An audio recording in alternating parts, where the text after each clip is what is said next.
ইমানের দৃষ্টিতে কাল দুটো, একটা ইহকাল একটা পরকাল। আমরা যে এখানে আছি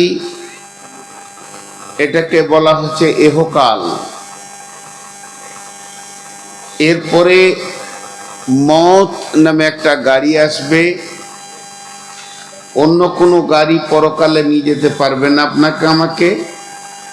মওত যেদিন আসবে সেদিন নিয়ে চলে যাবে পরকালে। এখন মানুষ মওত থেকে বাঁচতে চাইছে। একদিন মানুষ মওতকে ডাকবে। কোরআন বলছে ডাকবে, চিল্লিয়ে ডাকবে। এখন যদি আমার পেটে ব্যথা উঠে, মা বোনদেরকে একটু বলছি আপনারা ধ্যান দেন, আমি আল্লাহর উপরে ভরসা করে বলছি, কিছু একটা আপনারা পাবেন, আঁচলে বেঁধে নিয়ে যাবেন। আমি টালবাংড়া মাদ্রাসাকে ভালোবাসি, প্রকাশ্যে বলছি, এবং এখানে এসে নিজের মতো করে থাকি। সেই সুবাদে আপনারা আমার মা, আপনারা আমার বোন, কিংবা আমি আপনাদের বাপ, আমি আপনাদের বেটা, একটু ধৈর্য ধরেন আর আমার ভূমিকাটা মাত্র 2-5 মিনিট শোনেন, কাজ হবে। তো আমার পেটে যদি এখন ব্যথা উঠে আমি চিল্লাবো, আমার ছেলে চাইবে কি করে উপশম হয়, বেঁচে যায়, প্রাথমিক মেডিকেলে নিয়ে যাবে, জবাব হবে মালদা নিয়ে যাবে, মালদা মেডিকেল জবাব দিলে শিলিগুড়ি কিংবা কলকাতা যাবে। এই মেডিকেলে চলতে থাকবে, বাঁচার একটা তাগিদ। গত কয়েকদিন আগে একটা খবর শুনলাম বাঁচার তাগিদের কথা। বাংলাদেশে একটা লোক পাগলার মতো ঘুরে বেড়াচ্ছে, উচ্চ শিক্ষিত ছেলে। তাকে জিজ্ঞেস করা হলো তোমার এই অবস্থা কেন? বলছে ভাই লঞ্চে বসেছিলাম, গভীর রাত্রে লঞ্চ ডুবে গেল, আমার পাশে আমার স্ত্রী ছিল, তাকে হারালাম, 2 সন্তানকে হারালাম, আমার একটা কোলে 1.5-2 বছরের বাচ্চাকে নিয়ে আমি ভাসতে শুরু করলাম। এমন একটা সময় আমি পিতা হয়েও ছেলের কাছে হেরে গেলাম, তাকে ছেড়ে দিতে হলো। জানি না তাদের সমাধি কোথায় হয়েছে, তারা কোথায় পৌঁছিয়েছে, তাদের লাশও দেখলাম না। আমি যখন 2.5 বছরের ছেলেটাকে নিয়ে পানির সঙ্গে যুদ্ধ করছিলাম মৃত থেকে বাঁচার জন্যে, অনেকক্ষণ পর আমি আস্তে আস্তে মওতের কাছে হেরে গেলাম, বাচ্চাটাকে ছেড়ে দিতে হলো। এইগুলো হচ্ছে মওত থেকে বাঁচার তাগিদ। কিন্তু যে মানুষটা এই মওত থেকে বাঁচার তাগিদে বাঁচলো, আল্লাহ তাবারাক ওয়া তাআলা ওই মানুষটার জন্য বলছে এরকম করে ডাকবে, মওত আয়, মওত আয় আয়। মওতকে ভালো লাগবে কেন? মওতকে ডাকবে কেন? মওত আয় এ কথা বলবে কেন? ওয়া আম্মা মান উতিয়া কিতাবাহু ওয়ারা জাহরিহি ফাসাউফা ইয়াদউ সুবুরা। যখন কিয়ামতের মাঠে বাঁ হাতে সার্টিফিকেট পেয়ে যাবে, পিঠের দিকে আল্লাহকে দেবেন অন্ধকারে, তখন ও বুঝে নেবে যে আমি কোথায় যাচ্ছি। তখন ও মওতকে ডাকবে। মওতকে ডেকে কি লাভ হবে? ওর ধারণা আমি ছিলাম আব্বা মা ভাই বোন ছেলে পিলে জমি জায়গা সম্পদের মাঝে, মওত ওখান থেকে আমাকে টেনে নিয়ে চলে এসছে এই কিয়ামতে ময়দানে। আরেকবার যদি মওত আসে তাহলে জাহান্নাম থেকে সরিয়ে আরেক দেশে নিয়ে চলে যাবে। এই ধারণায় সে মওতকে ডাকবে। ইয়াদউ সুবুরা, আল্লাহ চ্যালেঞ্জ দিয়ে বলছে ওয়াইয়াসলা সাঈরা, মওত জীবনে আর আসবে না, তুই জাহান্নাম যাবি। আজকে মানুষের কাছে টাকা চাইতে হচ্ছে দেন। 2000 করতে গিয়ে আর 500টা টাকা দেন, 2000 দেন, 10,000 করতে খালি এমনি করছে। কোরআনে বলছেন সূরা হাদীদে একদিন সর্বস্ব দিতে চাইবে কিন্তু কবুল হবে না। ফালিয়াউমা লা ইউখাযু মিনকুম ফিদিয়াতুন ওয়ালা মিনাল্লাযীনা কাফারু মাওয়াকুমুন নারু ফাবিইসাল ফালিয়াউমা লা ইয়াখুযু মিনকুম ফিদিয়াতুন ওয়ালা মিনাল্লাযীনা কাফারু। আল্লাহ তাবারক ওয়া তাআলা বলছেন তাদের কাছ থেকে কোনো রকম কোনো কালেকশন গ্রহণ করা হবে না। কখন দিতে চাইবে? যখন জাহান্নামের আগুনে দাও দাও করে জ্বলবে। কি ব্রেন দিয়ে কথা বলবে তারা? তারা বলবে আল্লাহ জমি জায়গা ঘর বাড়ি মা বাপ ভাই বন্ধু সমস্তকে ছেড়ে চলে এসেছি, সেগুলো তো তোমার কাছে আছে, ওগুলো নিয়ে নাও, দা আমাকে বাঁচাও। আল্লাহ বলবে ফালিয়াউমা লা ইউখাযু মিনকুম ফিদিয়াতুন, তোমাকে সময় দেওয়া হয়েছিল তখন দাওনি, এখন তুমি সর্বস্ব দিলে আমি দিব না। আন্দানি বলবে আম্বানি বলবে টাটা বলবে বিল্লা বলবে সব দিয়ে দিব, আল্লাহ বলবে লিব না। জি ভাই, এটা হলো ইহকাল, সামনে আছে পরকাল। ইহকালের সূচনা শুরু হয়েছে মায়ের পেট থেকে, ইহকালের সমাপনী হবে জানাজার খাটকে দিয়ে, বিদায় ঘোষণা করে দেবেন। আর পরকাল শুরু হবে কবরকে দিয়ে, পরকাল শেষ হবে জান্নাতে গিয়ে, জান্নাতে গিয়ে, জান্নাতে গিয়ে, জান্নাতে গিয়ে। পরকাল শুরু হয়েছে কবরকে দিয়ে, পরকাল শেষ হবে জান্নাতে গিয়ে। হযরতে ওসমান গনি রাদিয়াল্লাহু তাআলা আনহু যখন কবরের কথা শুনতেন কিংবা কবরের পাশ দিয়ে যেতেন কিংবা কবরের কোনো খবর তার কাছে পৌঁছালে হযরতে ওসমান গনি দুই নয়নে অঝোর নয়নে কাঁদতেন। তিনি হাসরের কথাতে যত না কেঁদেছেন, তিনি কিয়ামতের কথাতে যত না কেঁদেছেন, তিনি পুলসিরাতের কথাই যত না কেঁদেছেন, সব থেকে বেশি কবরের কথাতে কেঁদেছেন। তিনাকে প্রশ্ন করা হলো, আমিরুল মুমিনিন খলিফাতুল মুসলিমিন, আপনি কবরের কথা শুনে এত বেশি কান্না কেন করেন? আমিরুল মুমিনিন বললেন, বন্ধু শোনো, বিশ্বনবী বলে গেছেন, আখিরি পয়গম্বর বলেছেন, আখিরাতের প্রথম সূচনা হচ্ছে কবর। কবরকে দিয়ে পরকালের রাস্তা শুরু হয়, কবরকে দিয়ে পরকালের সূচনা শুরু হয়। যে লোকটা কবরে বেঁচে যাবে সে সব জায়গায় বেঁচে যাবে, আর যে লোকটা কবরে ফেঁসে যাবে সেই লোকটা সব জায়গায় ফেঁসে যাবে। কবর একটা এমন ইমিগ্রেশনের ঘর, কবর একটা এমন চেকআপের ঘর যেখানে আপনার আমার 10 বছর 20 বছর 50 বছর 60 বছর 80 বছর 100 বছরের জীবনের 3টি প্রশ্নে এমন পরীক্ষা হয়ে যাবে যে মালটা চলবে মালটা চলবে না, মানদণ্ডে দাঁড়িয়ে যাবে। কবর আপনাকে সাবধানতা দিচ্ছে এমন একটা ঘরের কথা। ওসমান গনি জবাবে বললেন, এর জন্যে আমি কবরকে দেখলে বা কবরের কথা শুনলে আমি অঝোর নয়নে কাঁদি। লোকটাকে এর মূল্য কত? এই লোকটার নাম ওসমান, শুধু নয় গানি। তিনি কত ধনী ছিলেন, মাল ইসলামের জন্য কত ব্যয় করেছেন। শুধু তাই নয়, তার নাম হচ্ছে যুনূরাইন। তিনি নবীজির দুইখানা মেয়েকে বিয়ে করেছেন, একটা মারার পর আর একটাকে বিয়ে করেছেন। শুধু এই পর্যন্ত নয়, আল্লাহর নবী ওসমানের জন্য দুটি সুসংবাদ দিয়েছেন। পৃথিবীর সুসংবাদ হচ্ছে ওসমানকে দেখে ফেরেশতারাও লজ্জা পায়, আর আখিরাতের সুসংবাদ বিশ্ব নবী বলছেন, ওসমান তোমার আর আমার জান্নাত পাশাপাশি হবে, তোমার দরজার সামনে আমার দরজা থাকবে, তোমার জানালার সামনে আমার জানালা থাকবে।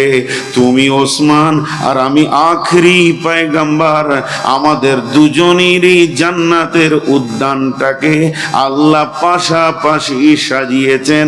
এই ব্যক্তিটা, এত দামি ব্যক্তিটা, নামে যার নামের শেষে আছে রাদিয়াল্লাহু আনহু, ওই ব্যক্তিটা কবরের খবর শুনে অঝোর নয়নে কাঁদে।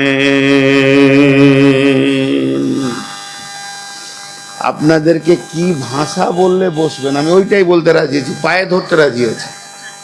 যদি বসেন, পায়ে ধরার পর দাঁড়িয়ে থাকা লোক আমি দেখতে পারি না, একদম প্রথমেই বলেছি। চামড়া কত মোটা আছে, তোদের লজ্জা শরম নেই।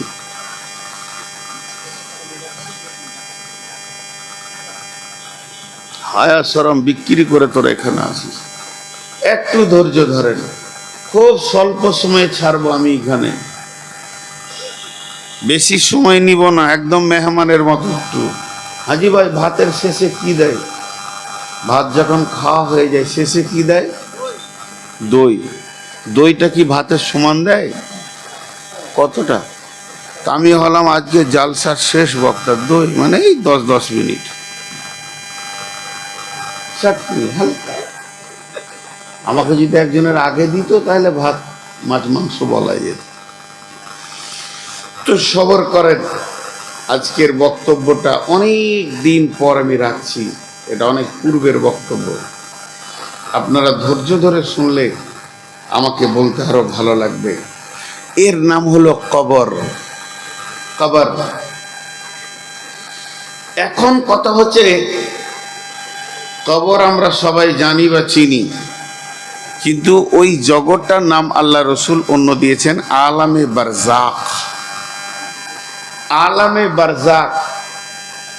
পৃথিবীর সবাই তো আর কবরে যায় না। ওই যে বললাম, লঞ্চ উল্টিয়ে কত লোক মারা গেল, কাউকে হাঙ্গরে খায়, কাউকে বাগে খায়, হিন্দু ভাইয়েরা চিতায় পুড়িয়ে দেয়, বৌদ্ধদের আলাদা আছে, বর্গীদের আছে লম্বা করে পুঁতে দেয়, আবার খ্রিস্টানদের আছে সমাধি, ইহুদিদের আছে সমাধি, বিভিন্ন রকম আছে। তাহলে প্রশ্নটা কখন হবে? বিশ্বনবী বলছেন, বিসমিল্লাহির রহমানির রহিম, ইযা উদিয়াল মাইয়াতু ফিল কাবারি আতাহু মালাকানি ফায়াকুলানি মান রাব্বুকা মা দীনুকা ওয়া মান নাবিয়ুকা। বিশ্বনবী বলছেন, যখন কোনো মানুষকে কবরে শুইয়ে দেওয়া হয়, কবরে শোয়ার সঙ্গে সঙ্গে তাকে মাটি দেওয়া হয়।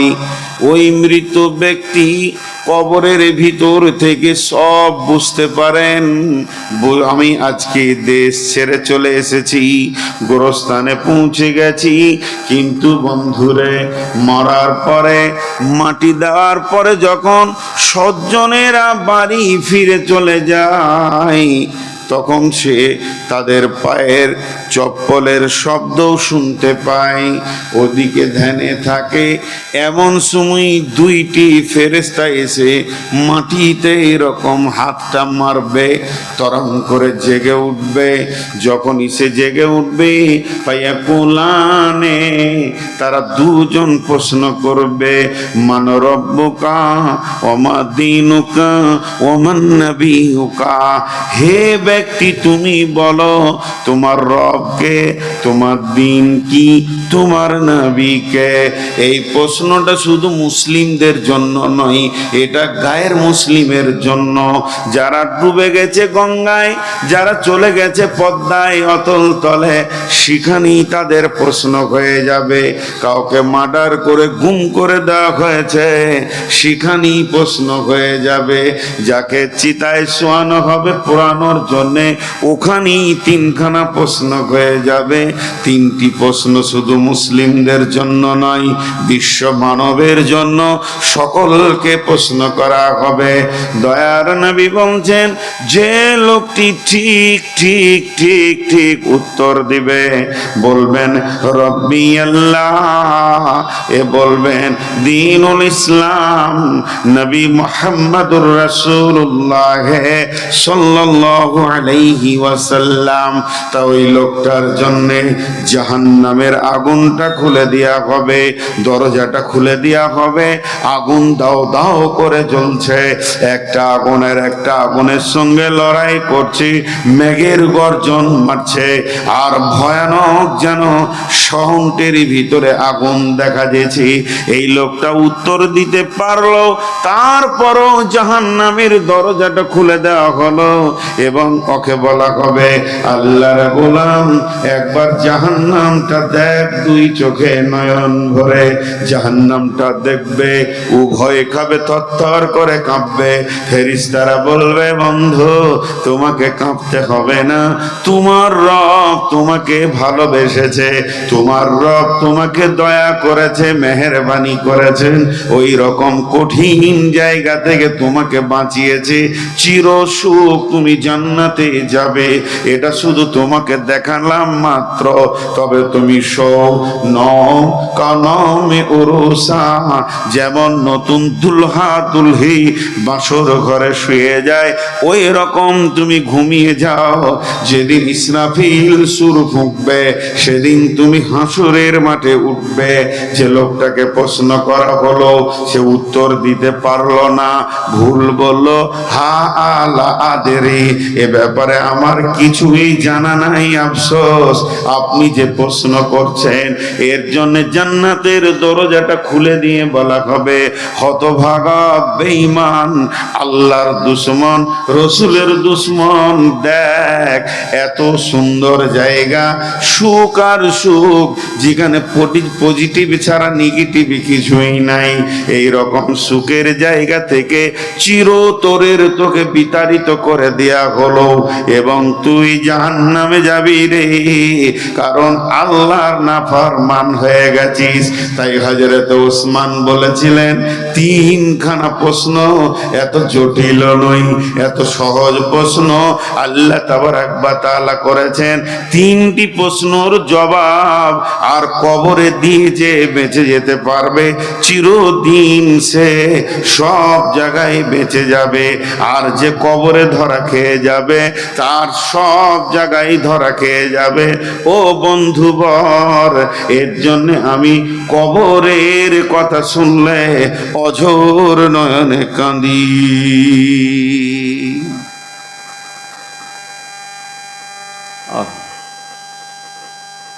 ওই পাঁচটা যে ছাগল আছে না, ভেড়া আছে, দাঁড়িয়ে আছে,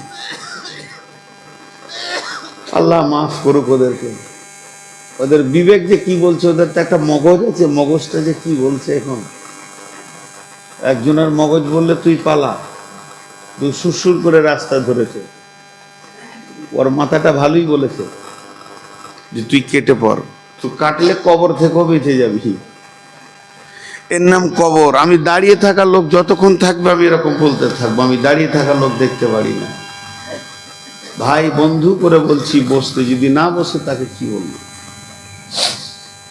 এখন একটু আগে যাই, কবরবাসীরা কি অবস্থায় থাকে, ভিখারিরা যেমন চাতক পাখির অবস্থায় থাকে, এরকম থাকে। বীরভূম জেলাতে একটা গোরস্থানে 3টে লাইন লিখা আছে, কে যে লিখেছে, তার ব্রেন কত সুন্দর। কি লিখেছে জানেন? হাই রোডের ধারে, গোরস্থানটা হাই রোডের ধারে, আর যে যাবে তারই চোখে পড়বে কথাটা। আমি আয়াতগুলো 2 মিনিট পর বলছি। তো হাই রোডের ধারে লেখা আছে, হে পথিক ক্ষণিক থেমে যাও, আমাদের জন্য দোয়া করে যাও। কবরবাসীরা বলছে আর কি, হে পথিক ক্ষণিক থেমে যাও, আমাদের জন্য দোয়া করে যাও। তার মানে কি আমরা বড় ভিখারি? কালকের বক্তব্য যেটা ছিল, মত যেদিন এসে যাবে, নেকিও স্টপ, গুনাহও স্টপ। একটা গুনাহ কমানো যাবে না, একটা নেকি বাড়ানো যাবে না। দুটি কি স্টপ করে দেবে না মত।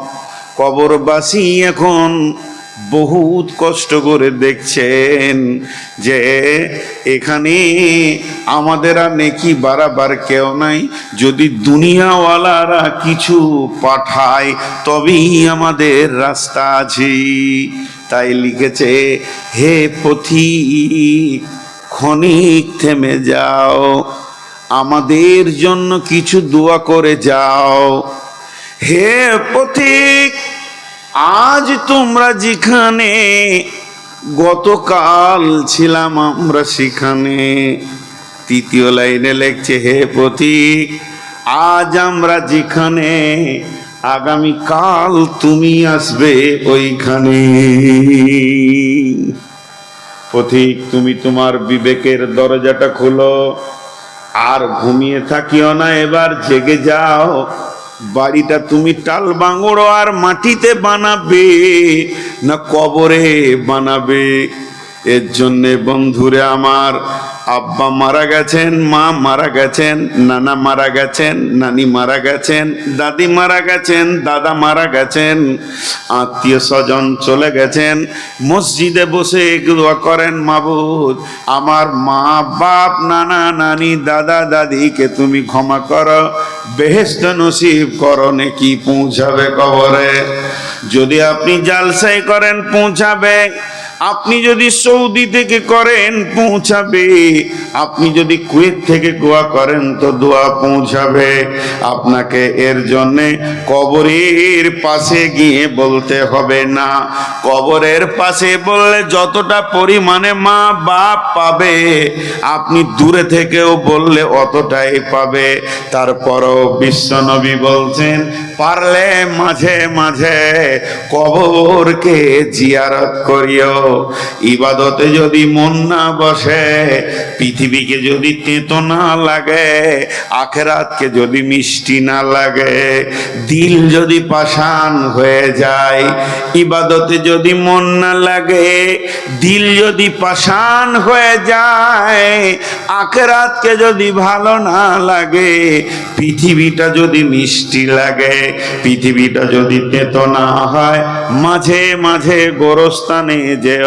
টাকা আছে তুমি হজ করো, উমরা করো, দেশ বিদেশ ভ্রমণ করো। কোরআন বলেছেন, সিরু ফিল আরদি কাইফা কানা আখিবাতুল মুকাজ্জিবিন। পৃথিবীর মাটিতে যত ভ্রমণ করবে, তত তোমার জ্ঞানের দরজাগুলো যত তালা দেওয়া আছে, হুটো হুটো করে দরজাগুলো খুলবে। কিন্তু যদি আখিরাতের চেতনা নিতে হয়, মাঝে মাঝে গোরস্থানে গিয়ে চোখের পানিতে দাঁড়িয়ে দাঁড়িয়ে দেখবে তারা কিভাবে শুয়ে আছে। কত বড় বড় মস্তান, কত বড় বড় গুন্ডা সান্ডা পান্ডা, কত বড় বড় আলিম, কত বড় বড় আল্লাহর ওলি, যারা তাহাজ্জুদে অঝোর নয়নে কেঁদেছেন, সেও নীরব নগরে শুয়ে আছে। সে আর কোনো কথা বলবে না। মাটির ওই কবর গৃহে শোয়ায়ে দিলাম যারে, ডাকলেও শত কেউ কখনো আসবে না। মাটির বিছানা ছেড়ে, মাটির ওই কবর গৃহে শোয়ায়ে দিলাম যারে। নবী রাসূল সাহাবা ইমাম আল্লাহর ওলি যত আছেন শুইয়া কবর গৃহে, লক্ষ কোটি শত ডাকলেও কত কেউ কখনো আসবে না হায় মাটির বিছানা ছেড়ে। মাটির কবর গৃহে শুয়ায় দিলাম যারে। আমি আমার কথা আপনাদেরকে বলতে চাইছি না, ভালোবাসার খাতিরে বেরিয়ে যাচ্ছে। কখনো কখনো গভীর রাতে একবার যাবেন গোরস্থান। অনেকে ভয় করে, ভয় করার কিছু নেই। দেখবেন দেখবেন হযরত উমর রাতে ডুকরে কাঁদতেন বাচ্চা ছেলের মতো। আমি একটা আমল আপনাদেরকে দিলাম, গভীর রাতে উঠবেন, যে গোরস্থানের পাশে চুপ করে 10-20 মিনিট দাঁড়িয়ে থাকবেন। এর আমল রসুলের ছিল, উনি করেছেন। জি, আম্মা জান আয়েশা বলছেন, কখনো কখনো আমি বিছানায় নবীজিকে পেতাম না। কই আমার মেহবুব, কই আমার ভালোবাসা, কই বিছানাটা কেন খালি? আমি ছোট মেয়ে, আমার মন ছোট, আমি ছোট মনে মনে মনে ভাবতাম তাহলে আমার ঘরে পালা আছে, মনে হয় অন্য সতীনের ঘর চলে গেল নাকি। আম্মা জান আয়েশা বলেন, একদিন আমি ঘুমের ভান করে পড়ে আছি, আজ রসুলকে ধরবো, আজকে রসুল ধরা খেয়ে যাবে। দেখলাম গভীর রাত্রিতে নবীজি উঠলেন, উঠার পরে তিনি দোয়া পড়তেন, এইভাবে হাতে হাত মুলতেন, তারপরে মুখে নিতেন। আস্তে আস্তে নবীজি বিছানা ছাড়লেন, নিজের পোশাক পরলেন, শুধু তাই নয় মুখ টুক ধুয়ে উজু করলেন। আম্মা জান আয়েশা বলছেন, আমি সিআইডির মতো চোখটা খালি বন্ধ রেখেছি, আজ ধরা পড়ে যাবে, আমার ঘরে পালা অন্য বিবির কাছে কেন যাবে। এই ধরনের দেখছি, দেখতে দেখতে দেখছি নবীজি দরজাটা খুলে যেয়ে বের হলেন, আমিও পেছনে পেছনে চাদর টানে উঠে গেলাম। বিশ্ব নবী কোথাও গেলেন না, মসজিদের বাম সাইডে 10,000 শহীদ শুয়ে আছে। গারকুল বাকি চাঁদনি রাত্রিতে দেখছি আমার নবী সেই কবরের পাশে দাঁড়িয়ে দাঁড়িয়ে ফজর পর্যন্ত কাঁদলেন এবং দোয়া করে এলেন। এর কখনো কখনো চলে যেতেন একদম দক্ষিণ দিকে, যেখানে 70 জন বদরের শহীদ শুয়ে আছেন। বিশ্বনবী কখনো কখনো রাত্রিবেলায় জিয়ারত করে নিতেন। আমরা কবরকে ভুলেছি, কবরের স্বাদকে ভুলেছি। কবর বলে, এ আমার কাছে এসে দেখো আছে কত মজা, শান্তি পাবে সৎ আমলে, নইলে পাবে সাজা। বিশ্বনবী বলেছেন, কবর একটা জান্নাতের টুকরো কিংবা জাহান্নামের সুলঙ্গ পথ, এর নাম কবর। বারবার কবরের ব্যাপারে আল্লাহর নবী হুঁশিয়ারি দিয়েছে।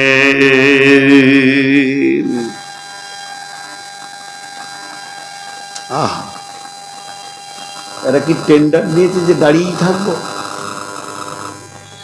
লজ্জাও নাই।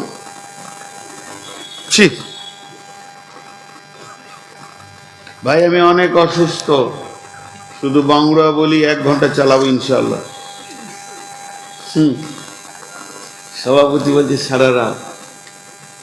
একটা 27 বছরের ছেলে বলছে এই রাস্তাটা আমার 70 বছরের অভিজ্ঞতা আছে। ওর বয়স কত? 27। আর অভিজ্ঞতা কত দিনের? 30 বছরের ছেলে 70 বছর, 40 বছর পেলি কোথা তুই? বলছে আমার দাদুর বয়সটা আমার সঙ্গে জুড়ে দিয়েছি। কত মাল শিয়ানা। হ্যাঁ, এখন আমি অনেক দুর্বল হয়ে গেছি আগের থেকে। চলেন একটু আগে বাড়ি। আল্লাহ কি বলছেন, কত মুডে কথা বলছে। খুব যখন মানুষ রেগে যায় তখন কি বলে, কেটে ফেলে দিব, বাস বনকে লাশ বানিয়ে দিলেন। ওর জিন্দেগিতে 2 দিন বাস করবে না। আল্লাহ ওরকম বলছেন, রেগে গেছে। বিসমিল্লাহির রহমানির রহিম। মিন আইয়ি শাইইন খলাকাহু মিন নুতফাতিন খলাকাহু ফাকাদ্দারা সুম্মা সাবিলা ইয়াসরা সুম্মা আমাতাহু ফাআকবারা। আর একবার বলছি, মিন আইয়ি শাইইন খালাকাহু মিন নুতফাতিন খালাকাহু ফাকাদ্দারা সুম্মা সাবিলা ইয়াসসারা সুম্মা আমাতাহু ফাআকবারা। তরজমা করার আগে ছোট্ট করে একটা উদাহরণ দিই। এটা হলো ফাঁসির মঞ্চ। এখানে মানুষকে ফাঁসি দেওয়া হয়। দড়ি ঝুলছে, দড়িটা লাইলন দড়ি, ফাঁস লাগানো আছে, টাইম হয়ে গেছে। আর একটা লোক মাদ্রাসার ওই উত্তর সাইডের ঘরে ভরা আছে চাবি মেরে। এরপরে ওকে 5টা 6টা সৈন্যতে পেছনে হাত বেঁধে এই দড়ির দিকে আনা হচ্ছে। ওখান থেকে ঘর থেকে বের হয়ে দড়িটাও দেখে নিয়েছে, আর ওই দিকেই ওর পাটা আসছে।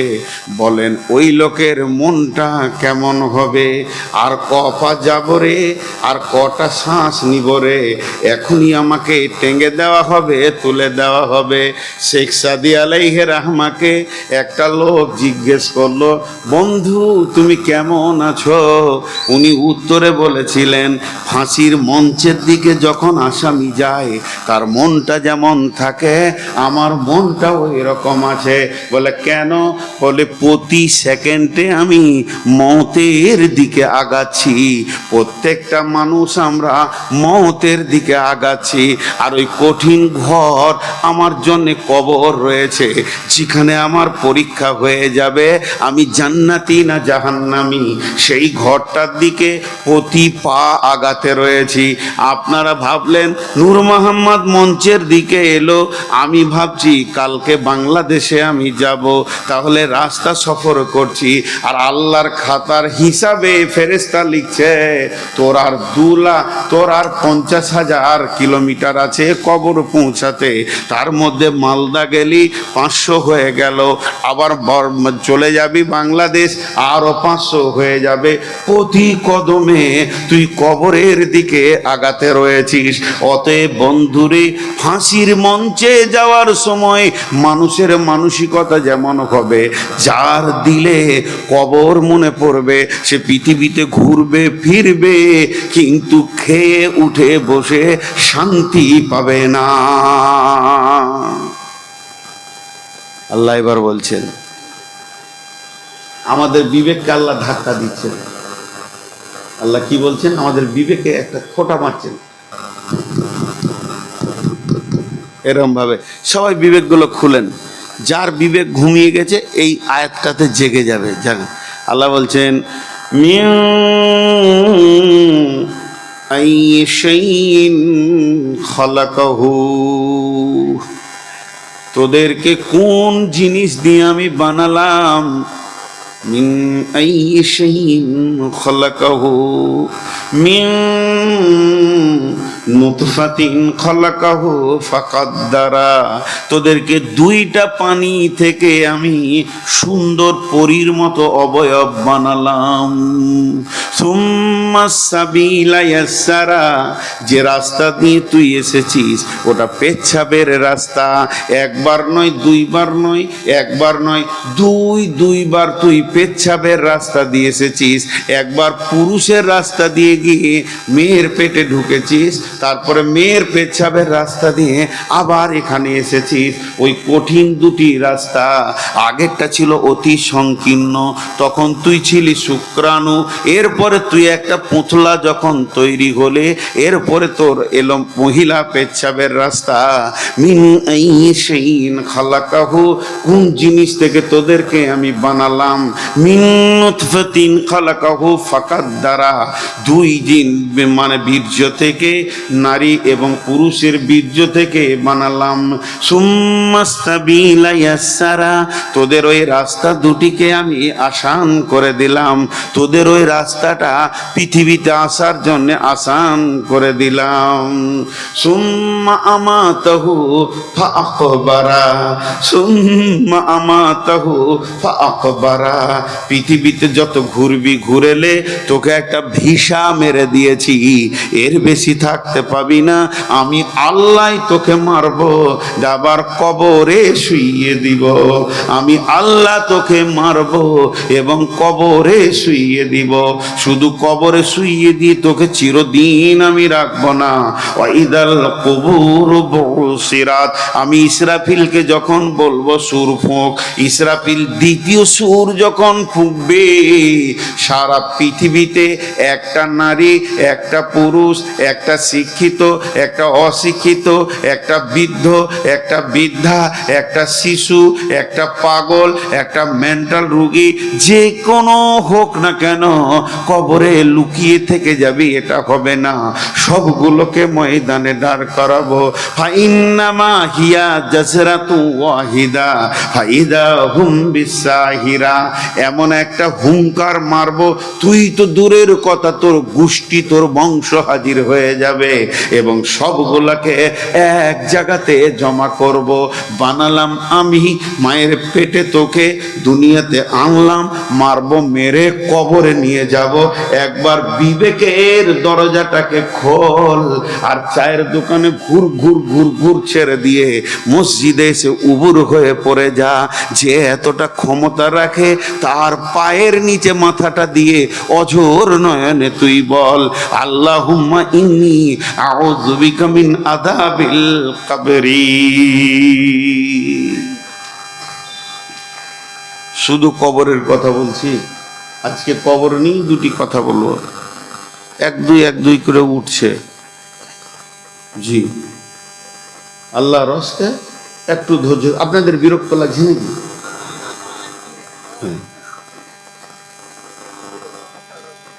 হ্যাঁ, সে তো হবে। মানুষের তো একটা চাহিদা আছে, আর যেগুলো উঠছে মুরব্বী মানুষ, আর পেশাব তো লাগবেই।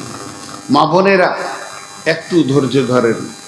কবর এমন একটা জায়গা, অতি সংকীর্ণ জায়গা, অতি প্রশস্ত জায়গা, যে আল্লাহ কত বড় চ্যালেঞ্জ দিলেন। এরপর আল্লাহ কসম খাচ্ছেন। কি কসম খাচ্ছেন দেখেন, বিসমিল্লাহির রহমানির রহিম। ওয়াল আদিয়াতি যাবহা ফাল মুরিয়াতি কাদহা ফাল মুগীরাতি সুবহা ফাআসারনা বিহি নাকা ফাওয়াসাতনা বিহি জামা।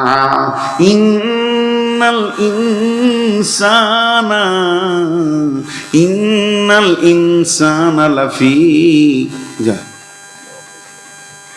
والعاديات ضبحا فالموريات قدحا فالمغيرات صبحا فأثرن به نقعا فوسطن به جمعا إن الإنسان لربه لكنود وإنه على ذلك لشهيد وإنه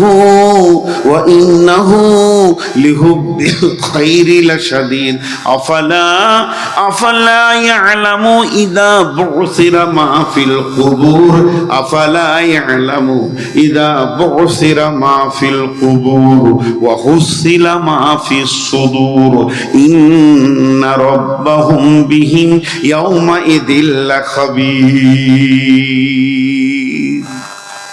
শুধু এই কসম কটার যদি বিবরণ করা যায়, মাথা কাজ করবে না যে আল্লাহ কি বলেছেন। ঘোড়ার গতিকে নিয়ে আল্লাহ কসম খেয়েছেন। চারটিখানি কথা বলেননি। জি, ছোট করে একটা জিনিস আপনাদেরকে বলি। কিছু জিনিস আছে বিড়ম্বনা, কিছু জিনিস আছে বিড়ম্বনা, আমার মন চাই না কিন্তু হবেই। এরকম কিছু জিনিস আছে না, আমার এইগুলো সব কাঁচা ছিল, মন চাইছে সাদা হোক, হবেই হবেই। আজকে দু একটা কালো দেখছেন, আর 2 বছর পর সবটি সাদা। বিড়ম্বনা, মন চাইছে না। তারপরে দাঁত ভাঙবে, চোখে কম দেখবো, শরীর দুর্বল হবে, হবেই। এগুলা কেউ চাই না, পৃথিবীর কোনো মানুষ চাই না যে আমি এরকম দুর্বল হয়ে যাই আস্তে আস্তে, কিন্তু হবেই, হবেই। তেমনি কবরে কেউ যেতে চাই না, তবে আমরা হাঁটছি কবরের দিকে। কবরে কেউ যেতে চাই না, তবে আমরা হাঁটছি কবরের দিকে। আল্লাহ সময়কে কেন্দ্র করে 3টি সূরা দিয়েছেন। একটা সূরার নাম দোহা, একটা সূরার নাম ফজর, একটা সূরার নাম আসর। ফজর আর আসর নাম কেন হলো, একটা দিনের শেষে কেন হলো, একটা রাতের শেষে কেন হলো, এই কেনে নিয়ে কথা বলতে গেলে অনেক কথা চলে আসবে।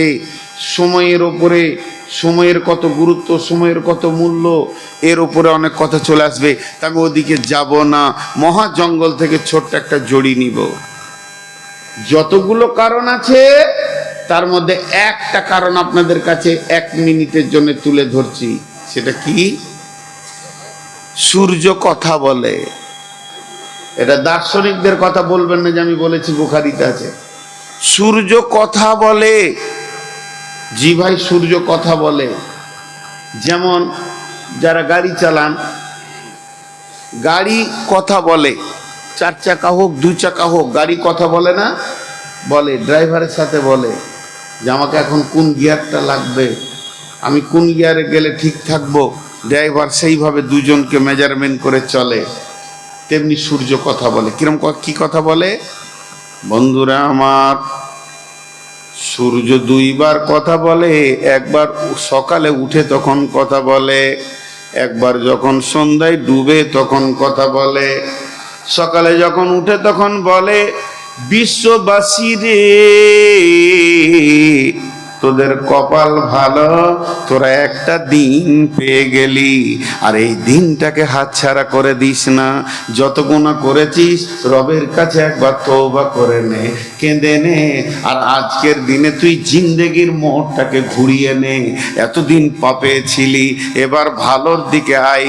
ইন্নী ওয়াজ্জাহাতু ওয়াজহিয়া লিল্লাযী ফাতারাস সামাওয়াতি ওয়াল আরদি হানিফা ওয়া মা আনা মিনাল মুশরিকিন। ঘুরে যা, ঘুরে যা, ঘুরে যা। যখন সূর্য পশ্চিম দিকে তুলু তুলু তুলু তুলু তুলু তুলু তুলু তুলু নিবু নিবু নিবু নিবু নিবু নিবু নিবু নিবু করে ডুবে যায়, তখন বিশ্ববাসীকে বলতে বলতে যায়, দুনিয়াওয়ালা রে,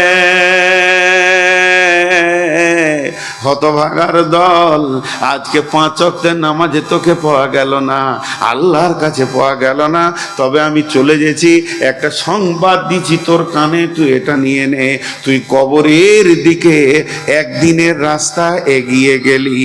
তোর কবর যত দূরে আছে, আজকে আমি ডুবে গেলাম মানে তুই কবরের দিকে একদিনের রাস্তা এগিয়ে গেলি। আল্লাহ তাবারাক ওয়া তাআলা বলছেন যে ওই ঘোড়ার কসম, আল্লাহ ঘোড়ার কসম খাচ্ছেন, যে ঘোড়া ঊর্ধ্বশ্বাসে দরে, ঊর্ধ্বশ্বাসে দরে মানে জিহাদের দিকে দরে, সেই ঘোড়ার কসম খাচ্ছেন। তারপরে কসম খাচ্ছেন ওই ঘোড়া, তার দাপট এত যে এত জোর যেসে যায়, তার পায়ে আগুনের ফুলকি উঠে যায়। ওই রকম ঘোড়ার কসম খাচ্ছে। কেন এগুলোর কসম খাচ্ছে? এর ভিতরে গভীর তত্ত্ব আছে। তারপরে আমি তত্ত্বগুলো বলছি না, পরে হবে ইনশাআল্লাহ। তারপরে বলছে ওই অভিযান প্রভাত কালে, সকালেই রসুল দেশ বিদেশে সফর করলে প্রভাত কালে তিনি নির্বাচন করতেন কোন দিকে জিহাদের ময়দান খুলতে হবে, কোন দিকে দাওয়াতকে পৌঁছাতে হবে, আজানের অপেক্ষা করতেন। এগুলো লম্বা লম্বা কথা। এবং ওই ঘোড়ার কসম তিনি খাচ্ছেন, যে ঘোড়া ধুলাকে উড়িয়ে দিয়ে চলে যায়, যার পেছনে ধুলার ধুলা দেখা যায়, তিনি ওই ঘোড়ার কসম খাচ্ছেন, যে ঘোড়া শত্রুদের মাঝে ঢুকে যায়। আল্লাহ তাবারাক ওয়া তাআলা বলছেন, ওয়াইদা, আল্লাহ বলছেন, ওয়াল আদিয়াতি জবাহান ফাল মুরিয়াতি কাদহান ফাল মুগীরাতি সুবহান ফাআসারনা বিহি নাকান ফাওয়াসাতনা বিহি জামা ইন্নাল ইনসানা লিরাব্বিহি লাকানুত। নামুত। মানুষ হচ্ছে বড় অকৃতজ্ঞ, তার রবের ব্যাপারে নাফরমান। মানুষ এত বেঈমান, তার রব এত মজবুত, সে মারতে পারে, করতে পারে, তারপরও তারা এত বড় বেঈমান। তাদের এই চরিত্রের ব্যাপারে তারাই হলো তাদের সাক্ষী। তারা কি জানে না কবর থেকে কি উঠানো হবে? আফালা ইয়ালামু ইদা বুসিরা মা ফিল কুবুর ওয়া হুসিলা মা ফিস সুদূর। যেদিন পৃথিবীর বুকটাকে চিড়ে ফেলে দেয়া হবে, ভিতরে যে মাল আছে সেগুলোকে তোলা হবে। অর্থাৎ এখানে খাস করে কবরবাসীর কথা বলা হয়েছে। আল্লাহ তাবারাক ওয়া তাআলা সূরা জুমারের ভিতরে বলেছেন, বিসমিল্লাহির রহমানির রহিম, ওয়া নুফিকা ফিস সূরি ফাসাইকা মান ফিস সামাওয়াতি ওয়া মান ফিল আরদি ইল্লা মান শাআল্লাহু সুম্মা নুফিকা ফীহি উখরা। প্রথম সূর যখন ফুঁকে দেয়া হবে, বিশ্বে যত মানুষ আছে মাটি জালজালা হবে, সব মাটির ভিতরে চাপা পড়ে যাবে। এই অবস্থায় পৃথিবীটা শূন্য অবস্থায় থাকবে। তার মানে বলা হয়েছে কবরে সব থেকে কম দিন কে শুবে, কতদিন শুবে? আদম আলাইহিস সালাম কখন শুয়েছেন, নূহ আলাইহিস সালাম কখন শুয়েছেন, লূত আলাইহিস সালাম কখন শুয়েছেন? কত পুরুষ কত মহিলা কোটি কোটি বছর কবরে শুয়ে রয়েছে, তারা আর কতদিন শুয়ে থাকবে? আর আপনি আমি কতদিন থাকব? এর কোনো হিসাব কোরআনে আসেনি, এর কোনো হিসাব হাদিসে আসেনি। আল্লাহ বলেননি, নবীজি বলেননি। তবে আল্লাহ একটা কম সময়ের কথা বলেছেন। সব থেকে কম সময় যে লোকটা কবরে শুবে, ওর থেকে কম আর হয় না, তাকে 40 বছর শুয়ে থাকতে হবে। সূরা জুমারের ভিতরে আছে, প্রথম সূর ফুঁকলে বিশ্বটা ভেঙে সলিল সমাধি হয়ে যাবে। যত মানুষ বেঁচে থাকবে সব মরে যাবে। এরপরে পৃথিবীটা শূন্য অবস্থায়, সূর্য থাকবে না, চাঁদ থাকবে না, গাছপালা থাকবে না, কিছুই থাকবে না। Zero zero zero zero zero zero zero zero. শুধু আমার রব থাকবেন, আর রবের কুদরতে আল্লাহ যাকে যাকে রাখবেন। এখানে আবার লম্বা তফসির আছে, সেদিকে আমি যাচ্ছি না। যাকে যাকে আল্লাহ রাখবেন সে থাকবে। এই অবস্থায় চলবে কতদিন? 40 বছর পর যখন ইসরাফিল দ্বিতীয় সূর ফুঁকে দেবে, তখন কবর থেকে পঙ্গপালের মতো দল দল উঠবে। আল্লাহ তাবারাক ওয়া তাআলা বলছেন, ওয়াইদাল কুবুর বুসিরাত, আমি কবর থেকে যখন তুলব রে, কারো ক্ষমতা হবে না। কবরে লুকিয়ে থেকে যায়, মাটির কোণাতে থেকে যায়, পাথরের নিচে থেকে যায়। ইন্নামা হিয়া জাজরাতু ওয়াহিদা ইদা হুম বিসাহিরা, আমি এমন একটা হুঙ্কার মারব, সবগুলোকে জমা করব এবং তাদের হিসাব নিকাশ শুরু করে দিব।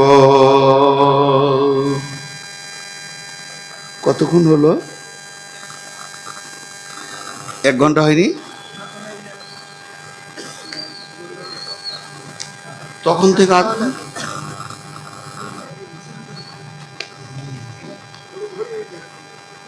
সবর করেন। আসলে রোগা হয়ে গেছে এখন।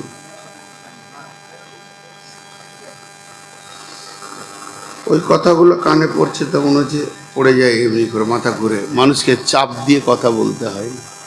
আমিও মানুষ, মেশিন নয়। মেন্টাল চাপ হয়। কার বাবার ক্ষমতা আছে ফজর পর্যন্ত চালাই, ওই লোকটাকে দেখবো একবার। আমি রুগী, আর কোনো রুগীকে এইভাবে কথা বলতে হয় না, বরং সহানুভূতি দিয়ে কথা বলতে হয়। ভাই কিছু বলেন, তাহলে আস্তে আস্তে আগে বাড়বে। আর টালবাংড়া লোক জেনে নেন, আমি এখানে অন্তত গাফলতির নজরে আসিনি। বাস যেটুকু করছি দিল থেকে করছি। এরপরে আরো গভীরের দিকে যাচ্ছি, আপনারা একটু সবর করেন।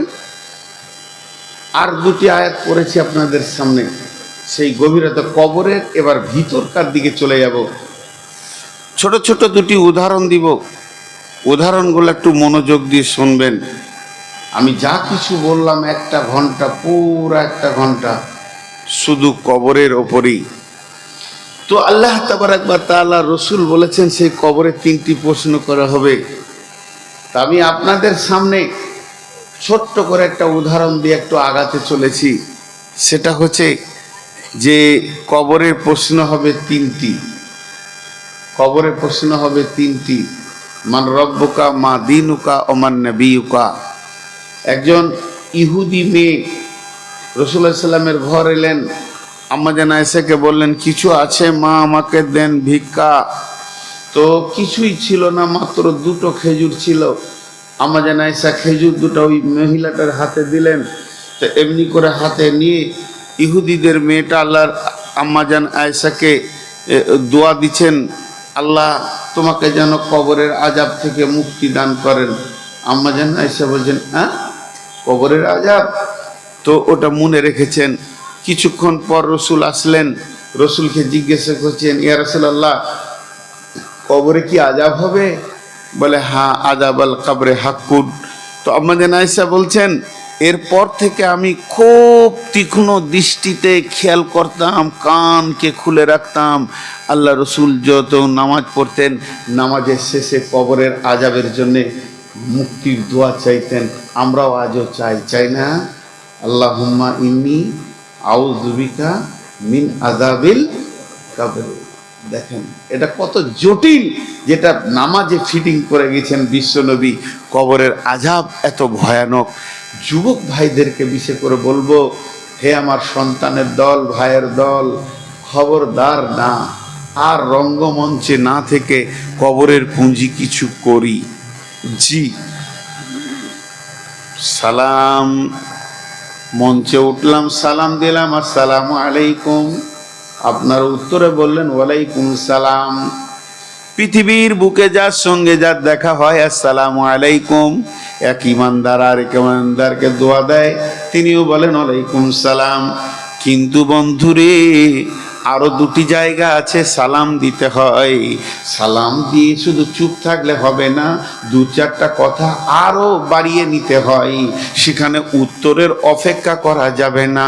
যখন আপনি মসজিদে ঢুকবেন, ওয়াসসালাতু ওয়াসসালামু আলাইকা ইয়া রাসূলুল্লাহ, আল্লাহুম্মা আফতাহলি আবওয়াবা রাহমাতিকা, আসসালামু আলাইকুম আল্লাহুম্মা আফতাহলি আবওয়াবা রাহমাতিকা।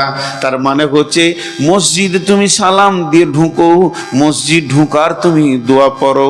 ঢুকে দেখলে কেউ নাই, আমি সালাম দিলাম কাকে? জি না, আল্লাহর কোনো মসজিদ ফাঁকা থাকে না। প্রতিনিয়তে প্রতি টাইমে কোনো জিন, কোনো ফেরেশতা আল্লাহর ইবাদতে রয়েছে। অতএব তুমি মসজিদে ঢুকবে, সালাম দাও। বিশ্বনবী বলছেন, আর একটা জায়গা যখন তুমি যাবে সেখানেও সালাম দাও, কিন্তু উত্তরের অপেক্ষা করিও না। সেটা কোন জায়গা?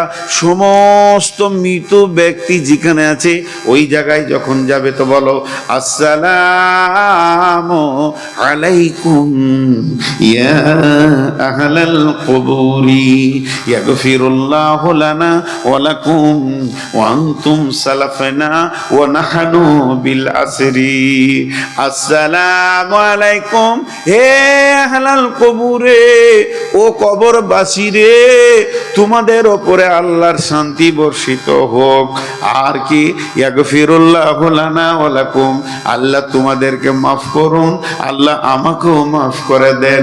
আনতুম সালাফনা, তোমরা আগে এসছো, ওয়া নাহনু বিল আসরি, আর তোমরা যেখানে এসেছো আমরাও পেছনে পেছনে পেছনে পেছনে ওখানেই আসছি। বিশ্বনবী বললেন, ইদা উদিয়াল মাইয়াতু ফিল কাবারি আতাহু মালাকানি, যখন কবরে দুটি মাইয়াতকে রাখা হয় তখন দুইজন এক্সামিনার আসে এবং প্রশ্ন করে, মান রব্বুকা মা দীনুকা ওয়া মান নবিয়ুকা, তোমার দিন কি, তোমার নবী কে এবং তোমার আল্লাহ কে, তোমার রব কে। তিনখানা প্রশ্ন করা হবে। এখন দুটি কথা আপনাদেরকে জিজ্ঞেস করব, একটু ধ্যানের সঙ্গে শুনবেন এবং উত্তর দেবেন। আমি অন্য জায়গায় এসে পৌঁছে গিয়েছি, বহুত কথা হচ্ছে কবরের ওপরে। কি এটা চলছে নভেম্বর মাস, সামনে আসছে ডিসেম্বর, জানুয়ারি, ফেব্রুয়ারি, মার্চ। মার্চে এপ্রিলে মাধ্যমিক পরীক্ষা হবে, তাহলে ডিসেম্বর, জানুয়ারি, ফেব্রুয়ারি, মার্চ, এপ্রিল 3 মাস 4 মাস আছে মাধ্যমিক পরীক্ষা হতে। তো যে ছেলে মেয়েগুলো আগামী মাধ্যমিক পরীক্ষা দেবেন, যারা পড়াশোনা করছে, তাদের হাতে যদি এখন থেকে তাদের প্রশ্নমালা বা কোশ্চেনগুলো দিয়ে দেওয়া হয়, ফেল পড়বে কেউ? 3 মাস আগে দেয়া হলো কোশ্চেন, কি কি প্রশ্ন আসবে, একদম সরকারি কোশ্চেন ওদের হাতে দিয়ে দেওয়া হলো। একবার আপনারা বলেন কেউ ফেল পড়বে? তারা আপনারা বুঝতে পারেনি মনে হয়, কেউ ফেল পড়বে না। আহা। নাম্বার 2, যদিও ফেল করে, যদিও ফেল করে, তাহলে 2025 সালে আবার পরীক্ষা দেওয়ার চান্স পাবে কি পাবে না? 26 সালে পাবে কি পাবে না? কথা বলে না, পাবে। তাহলে ফেল করবে না, আর পড়লে দ্বিতীয় চান্স পাবে। 3 নম্বর প্রশ্ন করে এবার আমি কথাটা বলবো। 100-তে 33 পেলে পাস। 100 মার্কের কোশ্চেন যদি হয় আর কোনো ছেলে যদি 33 পায়, তো সারা পৃথিবীর শিক্ষা বিভাগে যারা আছে তারা বলছে ওকে দ্বিতীয় ক্লাসে বসতে দাও, ওর থেকে নিচে পেলে ও যোগ্য লয়। তাহলে 3 ভাগের 1 ভাগ, 3 ভাগের 1 ভাগ নাম্বার পেলে পাস। চলেন, এটা হলো মাধ্যমিক পরীক্ষার খবর। কিন্তু মাধ্যমিক পরীক্ষায় পাস করলে কি হবে, কি হবে, কি হবে, কি হবে না, এইচএস পড়তে পাবে। এর থেকে আর কিছু নয়। ডাক্তার হবে, ইঞ্জিনিয়ার হবে, আইএসআই অফিসার হবে, এর থেকে আর কিছু নয়। উকিল হবে, জজ হবে, এর থেকে আর কিছু নয়। মাধ্যমিক পরীক্ষায় 1 চান্সে না পেলে দ্বিতীয় চান্স পাবে, আর 3 ভাগের 1 ভাগ নম্বর নিতে হবে। আগে থেকে কোশ্চেন বেরিয়ে গেলে সবাই পাস করে যাবে। আমার আল্লাহ কত বড় মেহেরবান, আমার আল্লাহ কত বড় দয়াবান। 1450 বছর আগে কবরের প্রশ্নের কোশ্চেনকে আউট করে দিয়েছি, কোনো কোশ্চেনকে গোপনে রাখেনি। নবীজি বলেছেন মান রব্বুকা মা দীনুকা ওয়া মান নাবিয়ুকা। শুধু তাই নয়, উত্তরটাও নবীজি বলে দিয়েছেন, রব্বি আল্লাহ, নবী মুহাম্মদ সাল্লাল্লাহু আলাইহি সাল্লাম, দ্বীনুল ইসলাম। তাহলে আল্লাহ কত মেহেরবান, তার বান্দা পাস করে যাক। এবার চলেন, সারা পৃথিবীর শিক্ষা বিভাগ ওনারা বলছে 100-তে যদি 33 পাই তো পাস, 3 ভাগের 1 ভাগ। আমার রব বলছে গোলাম রে, 100-তে 10 পা, তাতেই পাস করে দিব আমি 10 ভাগের 1 ভাগ তোদের কাছে চাইছি। বিশ্বনবী বলে গেছেন, হে আমার সাহাবীরা, আমি বলছি 10টা, তোমরা যদি আমল করো 9টা, একটা ছেড়ে দাও, তোমাদের জন্য জাহান্নাম রয়েছে। কিন্তু আমি যখন থাকবো না, আমার উম্মতের জন্য ঈমান বাঁচানো বড় কঠিন হবে। তখন তারা যদি 10টা শোনে, 9টা ছেড়ে দিয়ে যদি একটা ধরে রাখে, আল্লাহ তাকে জান্নাতে দেবেন। এমন একটা 10 ভাগের 1 ভাগ চাইছি। কিন্তু একটা জায়গায় আল্লাহর বড় কঠিন, পৃথিবীর পরীক্ষাতে বার চান্স পাবেন, কিন্তু কবরের পরীক্ষায় 1 চান্সে পাস করতে হবে। কেউ যদি কবরে বলে আল্লাহ এখন আমি ফেল পড়ে গেলাম, আমাকে আবার পৃথিবীতে যেতে দেন, আবার ভালো করে আমল করে আসব, এটা দ্বিতীয় চান্স পাওয়া যাবে না, যাবে না, যাবে না। 1 চান্সই পেরোতে হবে এবং 3খানা প্রশ্নের জবাব দিতে হবে। আমাদের প্রশ্নের উত্তর জানা আছে? কথা বলে না? আমাদের প্রশ্নের উত্তর জানা আছে? কার কার জানা আছে? জি ভাই, মাশাআল্লাহ, 1-2 জন হাত তুলেছে। আমারও জানা আছে। তো মুখস্থ বিদ্যায় ওখানে পার হওয়া যাবে না, মুখস্থ বিদ্যায় ওখানে পার হওয়া যাবে না, সে চান্সটা নাই। তাহলে পার হবে কি করে? একটা উদাহরণ দিব, এর আগেও দিয়েছি। উদাহরণটা কি, যে ময়না পাখি কি বলে? কথা বলে। ময়না পাখি কথা বলে? জি না, বুলি বলে। বুলি আর কথার পার্থক্য আছে। ওকে শিখিয়ে দিয়েছে আসসালামু আলাইকুম, কেমন আছেন, ও ওইটাই বলবে, তার বেশি কিছু বলতে পারবে না। আসসালামু আলাইকুম, কেমন আছেন? যদি ওকে ওই লোকটা বলে ওয়ালাইকুম সালাম, ভালো আছি আলহামদুলিল্লাহ, আমি ভালো, আমার বাপ ভালো, তুই কেমন আছিস, আর কিছু তাল পাবে? তো তাল যদি না পায় তাহলে বুলি কোনো কাজে লাগে না। তাহলে শিখতে মুখস্থ বিদ্যা দিয়ে কবরে পার হওয়া যাবে না। তাহলে সব মৌলবিটি জান্নাত চলে যেত। ও মৌলবি কেন, যে মাদ্রাসায় 2 বছর 5 বছর পড়েছে ও জান্নাত চলে যেত, ওকে আর কেউ রুখতে পারতো না। তাহলে কবরে পার হবে কি করে? বন্ধুরা আমার, প্রথম প্রশ্ন হচ্ছে মান রব্বুকা। প্রথম প্রশ্ন হচ্ছে মান রব্বুকা, কবরে পার হবে কেমন করে? এবার আমি কোশ্চিনের উত্তরগুলো কিভাবে দেবেন শিখিয়ে দিচ্ছি। আজকে পরীক্ষার কোচিং করছি, 10টা মিনিট ধৈর্য ধরেন। যখন বলা হবে মান রব্বুকা, তখন ওই লোকটা বলবে রব্বি আল্লাহ। এখানে একটা ছোট প্রশ্ন, আপনারা আমার সঙ্গে একমত হলে হ্যাঁ বলবেন, আল্লাহর রস্তে দিচ্ছি, উঠাউঠি করিয়েন না। আমার সঙ্গে একমত হলে হ্যাঁ বলবেন যে কবরে প্রশ্ন 3টি, মান রব্বুকা, মা দীনুকা, মান নবিয়ুকা, ঝামেলা শেষ। নামাজের তো কোনো প্রশ্ন নাই, রোজার তো কোনো প্রশ্ন নাই, জাকাতের কোনো প্রশ্ন নাই, জেনা ব্যভিচারের প্রশ্ন নাই, পর্দার কোনো প্রশ্ন নাই। এগুলো করব কেন? এগুলো করব কেন? কি দরকার আছে এগুলো করার?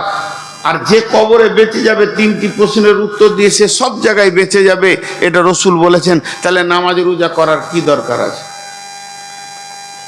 একটা ছেলে আর্টসে পড়ে, একটা ছেলে কমার্সে পড়ে, একটা ছেলে সায়েন্সে পড়ে। ওরা যখন পরীক্ষা দেবে, সায়েন্সের ছেলের কাছে সায়েন্সের কোশ্চেন আসবে, আর্টসের ছেলের কাছে আর্টসের কোশ্চেন আসবে, কমার্সের ছেলের কাছে কমার্সের প্রশ্ন আসবে। কোনো সায়েন্সের ছেলে কমার্সের প্রাইভেট নেবে? আর কথা বলেন না, প্রাইভেট নেবে, কারণ ওর ওটা সাবজেক্ট নয়, প্রাইভেটই নেবে না, পড়বেই না, ও বিষয়টাও দেখবে না। তাহলে আমার কবরে প্রশ্ন হবে মান রব্বুকা, মা দীনুকা, মানে কথা, নামাজ কেন আমি পড়বো, কি প্রয়োজন আছে? জি, একটা ছোট্ট উদাহরণ দিই। পৃথিবীর প্রথম বিদ্যালয় কোথা? পৃথিবীর প্রথম বিদ্যালয় হচ্ছে আলামে আরওয়াতে, আত্মা জগতে। এখানকার শিক্ষক কে ছিলেন? সেই জায়গার শিক্ষক ছিলেন স্বয়ং আল্লাহ রব্বুল আলামিন, এবং বিশ্ব নবী সেদিন ছাত্র ছিলেন। ধ্যান দিয়ে শুনেন, সেই দিনের ক্লাস আর্টস ছিল না, সায়েন্স ছিল না, কমার্স ছিল না, ল ছিল না, ফিলোসফি ছিল, কি ছিল? সেখানকার ক্লাসটা কোনো ক্লাস ছিল না, সেখানে একটাই সাবজেক্ট ছিল, তার নাম হচ্ছে রব। রব মানে কেয়ারটেকার, পালনেওয়ালা। রব মানে পরওয়ারদিগার। তাহলে রব কারো নাম নয়, রব হলো একটা গুণ। আমার বক্তা নাম নয়, এটা আমার গুণ। বর্ধমানী আমার নাম নয়, ওটা আমার টাইটেল। নূর মোহাম্মদ বর্ধমানী, নূর মোহাম্মদ বক্তা, নূর মোহাম্মদ ড্রাইভার, নূর মোহাম্মদ আপনার কিনা পাইলট, নূর মোহাম্মদ মেতর, নূর মোহাম্মদ নাপিত, নূর মোহাম্মদ ছুতর, নূর মোহাম্মদ কামার। তার মানে এগুলো নাম নয়। তাহলে রবকে, আমাদের রব হলেন আল্লাহ। সেদিন রব নিজের সামনে এসে বললেন, আমি কি তোমাদের প্রভু নয়? তোমাদের রব নয়? রব মানে পালনেওয়ালা। এবার রবের একত্বকেও, রবের একবারে আবিধানিক অর্থ আজও পর্যন্ত কেউ করে দিতে পারেনি, কিয়ামত পর্যন্ত পারবে না। একজন দার্শনিক শুধুমাত্র দিয়েছেন রব মানে পালনেওয়ালা।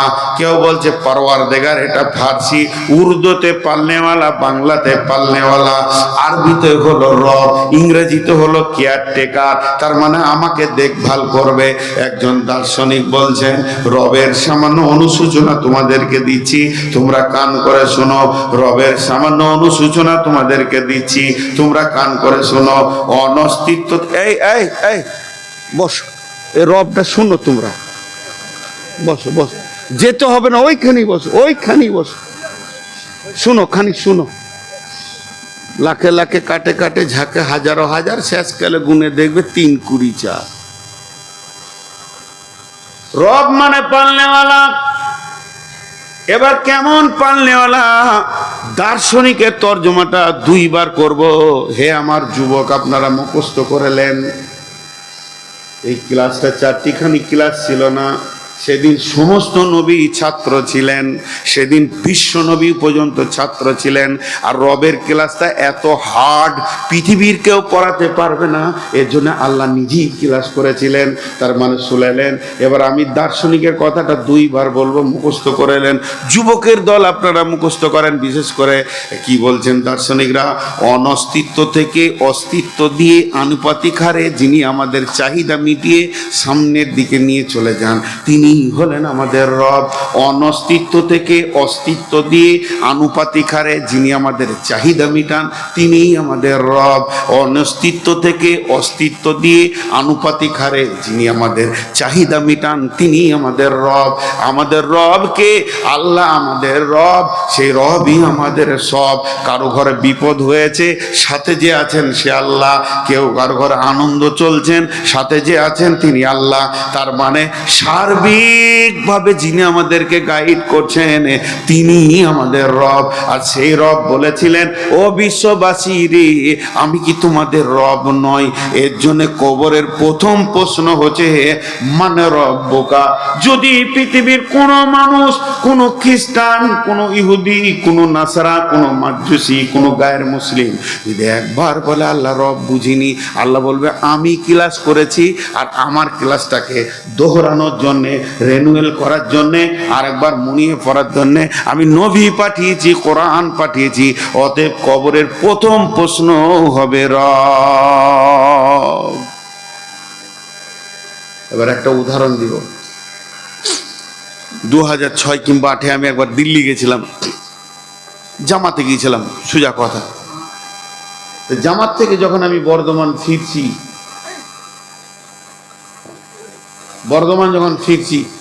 তো দিল্লি গাজিয়াবাদের 12-14 জন লোককে আমার সাথে দিল, এদেরকে বর্ধমান নিয়ে যান। ওরা বর্ধমান চিনে না। তোদেরকে আমি বললাম যে ভাই আমি তো দিল্লি বুঝি না, 2-1 বার এসছি, আপনারা টিকিট করেন। ওরা তৎকাল টিকিট করতে চলে গেল। টিকিট করে এসে বললো কালকেই ট্রেন আছে, টিকিট কনফার্ম। পরের দিন সকালে বের হলাম। কথাটা বোঝার চেষ্টা করেন। ওরা আমাকে পেল কোথায়? দিল্লিতে। আমার বাড়ি বর্ধমান।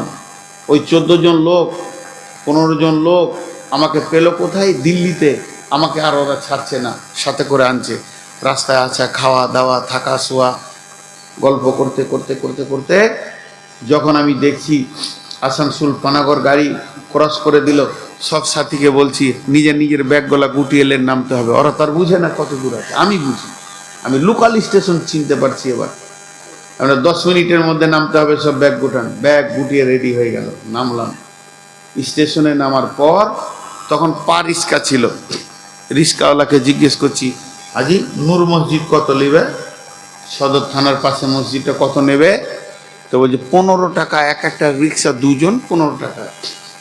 তো ওইদিকে 3-4 মাস থেকে এসছি, আমিও উর্দু বলছি, হিন্দি বলছি। তো ওই রিক্সাওয়ালারা ভাবছে যে এই লোকটাও হয়তো দিল্লি থেকে এসছে। তো আমি তখন হট করে বাংলা বলতে লাগলাম, ফাজলামো পাইছো নাকি? 15 টাকা, 5 টাকা করে রিক্সা।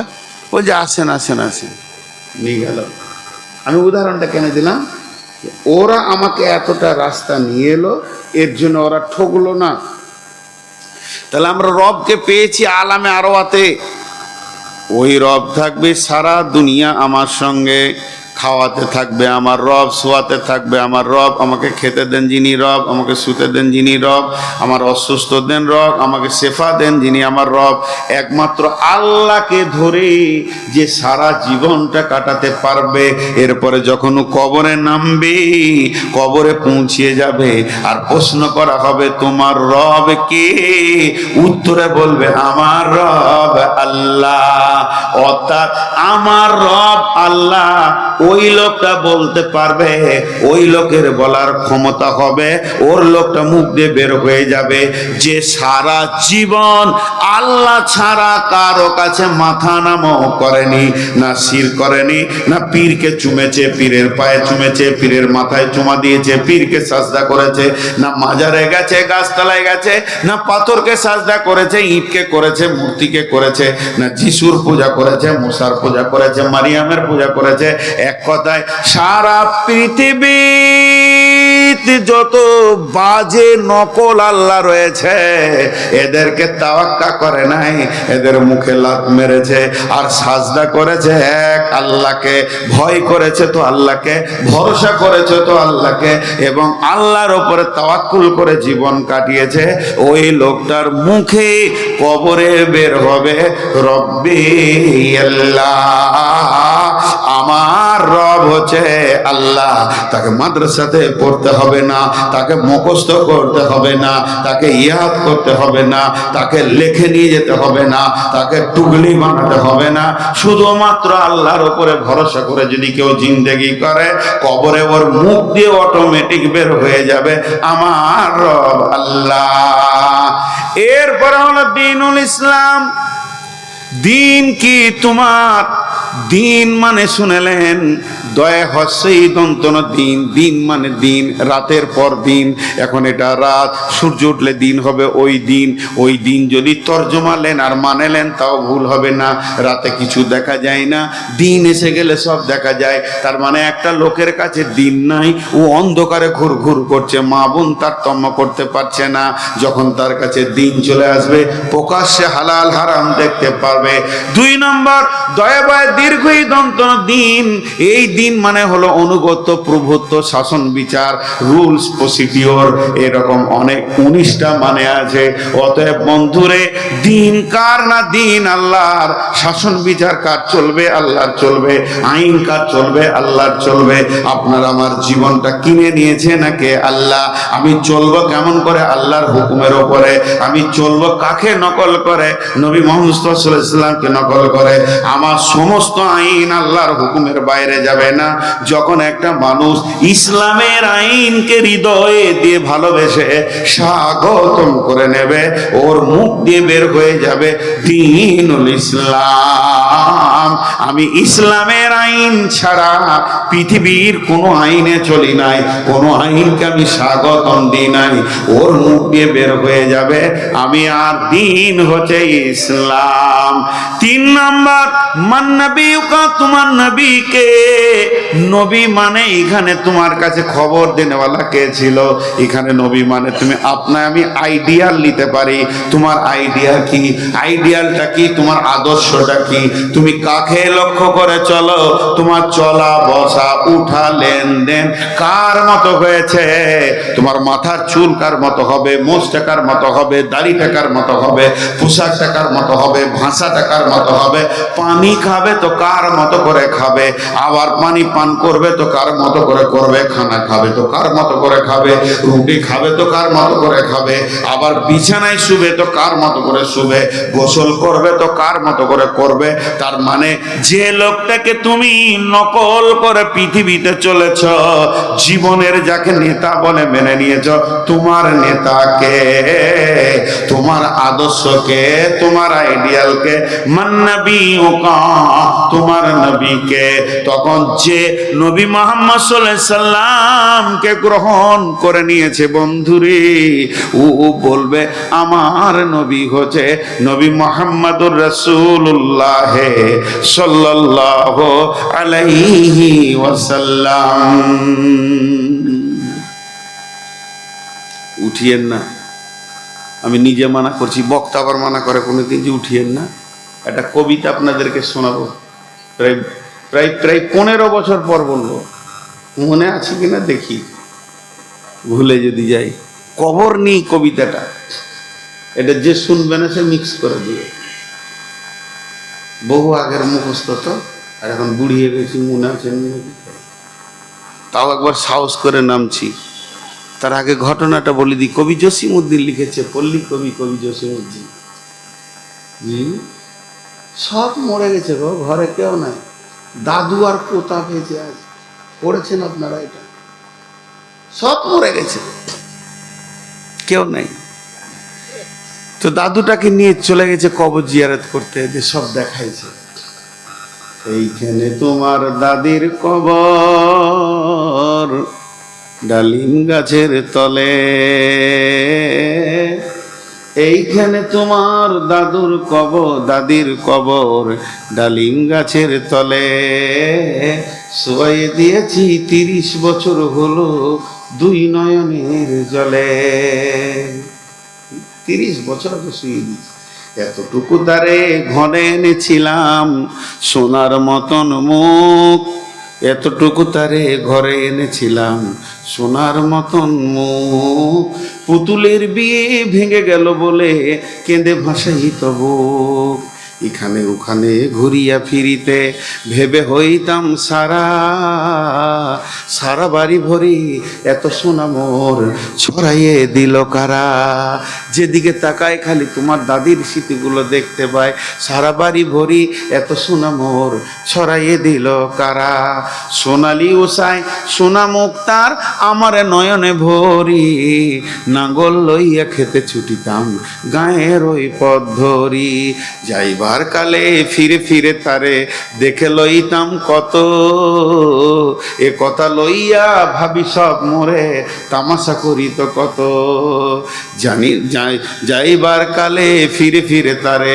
দেখে লইতাম কত, এ কথা লইয়া ভাবি সব মোরে তামাশা করিত কত, জানি না কখন এমনি করিয়া জীবনের সাথে মিশে ছোটখাটো হাসি ব্যথা মাঝে হারা হয়ে গেল দিশে, বাপের বাড়ির যাইবার কালে আমাকে কত ভালোবাসতো তোমার দাদি শোনো, বাবার বাড়ি যাইবার কালে কহিত ধরিয়া পা, আমারে দেখিতে যাইও কিন্তু উজান তলির গা, শাপলার হাটে তরমুজ বেচি 6 পয়সা করে দাঁড়ি, পুঁতির মালা 1 ছড়ি নিতে কখনো হইতো না দেরি, 1.5 পয়সার তামাক এবং মাজন লইয়া গাঁটে সন্ধ্যা বেলায় ছুটে যাইতাম শ্বশুর বাড়ির বাটে, হেসো না দাদু সেই তামাক মাজন পেয়ে, দাদি যে তোমার কত খুশি হতো দেখতিস যদি চেয়ে, নত নেড়ে নেড়ে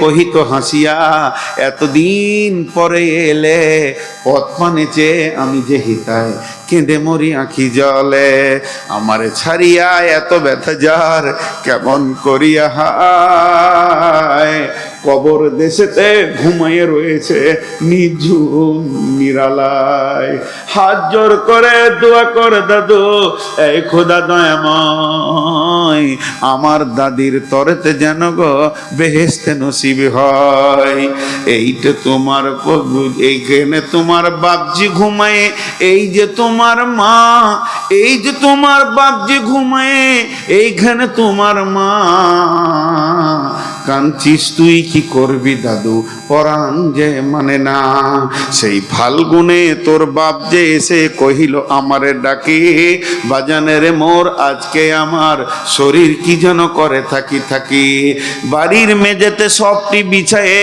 কহিলাম বাঁচা আসো, সেই শুয়া তার শেষ হইবে তাহা কি জানি তো কেহ, গোরের কাফনে সাজাইয়ে তাহারে চলিলাম যবে বয়ে, তুমি যে কহিলে বাজানের মোর কোথায় যাও দাদু লয়ে, তোমার কথার উত্তর দিতে কথা থেমে গেল মুখে, সারা দুনিয়ার যত ভাষা ছিল কেঁদে ফিরে গেল দুঃখে, তোমার বাপের নাঙ্গল জুয়াল 2 হাতে জড়াইয়ে ধরি, তোমার মা যে কত কাঁদিত সারাদিন মান ভরি, পথ দিয়ে যেতে গেয় পথিকেরা মুছিয়া যাইত চোখ, করণে তাহাদের কাঁদিয়া উঠিত গাছের পাতার শোক, উদাসিনী সেই পল্লী বেলায় নয়নের জলে বুঝি, কবর দেশেতে অন্ধকার গড়ে পথ পেয়েছিল খুঁজি, তাই সে জীবনের প্রথম বেলায় ডাকিয়া আনিল সাঁঝ, হাই অবাগিনী আপনি পড়িলি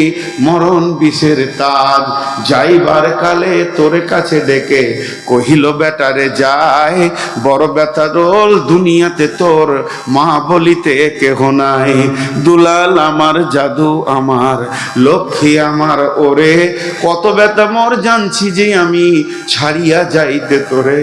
ফুটায় ফুটায় দুইটি গাল ভিজায়ে চোখের জলে, কি যেন আশিস করিয়া গেল মরণ ব্যথার চলে। ক্ষণে পরে মোরে ডেকে কহিল আমার কবর গায়, স্বামীর মাথার মাথল খানি ঝুলাইয়ে দিও বাই। সেই সে মাথল গলিয়া পচিয়া মিশিয়া মাটির সনে, পরাণের ব্যথা মিঠে না কোহায় জেগে উঠে ক্ষণে ক্ষণে। হাত জোর করে দোয়া কর দাদু, এই খোদা দয়াময়, বেহেশত নসিব করিও গো তুমি মোর বাপ মায়। জুরা মানিক শুইয়া আছে এখানে তরুণ ছায়, গাছের শাখায় স্নেহের মায়ায় লুটায়ে পড়েছে গায়ে। জোনাকি মেয়েরা সারা রাত জাগি জ্বালা দেয় দেয় আলো, ঝিঝিরা বাজায় ঘুমের নপুর বেশি যেন কত ভালো। এইখানে তোর বুজির কবর, পরীর মতো মেয়ে, বিয়ে দিয়েছিনু কাজীদের বাড়ি বুনিয়াদি ঘর পেয়ে।